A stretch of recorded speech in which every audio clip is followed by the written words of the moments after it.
DPL এর match খেলতে গিয়ে হঠাৎ অসুস্থ হয়ে পড়েন তামিম ইকবাল। 22 গজ থেকে তার জায়গা হয় হাসপাতালের বেডে। ক্রিকেট অঙ্গনে নেমে আসে দুশ্চিন্তার কালো চাদর। তামিমের অসুস্থতার পর ডিপিএল এ আর ম্যাচ ছিল না মোহামেডানের।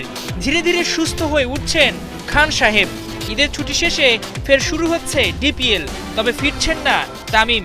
তাকে ছাড়াই বাকিটা পথ চলতে হবে সাদা কালোদের। নবম রাউন্ডের খেলায় রবিবার রয়েছে 3টি ম্যাচ। মিরপুরে বিগ ম্যাচে রিয়াদ, তাসকিন, হৃদয়, মিরাজদের প্রতিপক্ষ শামীম, জাকের, নাইমদের প্রাইম ব্যাংক ক্রিকেট ক্লাব। দুটি দলই আছে টেবিলের শক্ত অবস্থানে।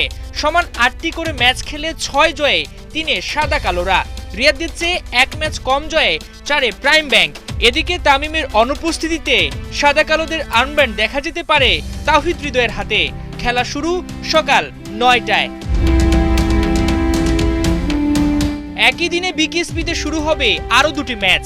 3 নম্বর মাঠে টেবিল টপার আবাহনীর বিপক্ষে বড় চ্যালেঞ্জ সামলাতে হবে তলানিতে থাকা শাইনপুকুর ক্রিকেট ক্লাবকে। সুপার 6 নিশ্চিতে এ ম্যাচে বড় ব্যবধানে জয় চাইবে আকাশী নীলরা।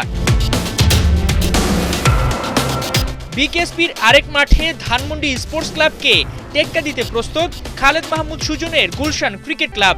দুই দলই চাইবে সুপার 6-এ এগিয়ে থাকতে, যদিও দুই দলের জন্যই কাজটা বেশ চ্যালেঞ্জিং। সমান ম্যাচ খেলে টেবিলের সাথে গুলশানের ক্লাবটা, অন্যদিকে সোহানদের অবস্থান 8-এ। ডিপিএল এর 10ম রাউন্ডের পর থেকে ন্যাশনাল ক্রিকেটারদের পাচ্ছে না ক্লাবগুলো। জিম্বাবুয়ে সিরিজকে সামনে রেখে 12 মার্চ থেকে সিলেটে হবার কথা ক্যাম্প। সেক্ষেত্রে রাউন্ড রবিন লিগের খেলায় অনেককেই মিস করতে পারে ডিপিএল এর দলগুলো। হাসান সজীব, 71।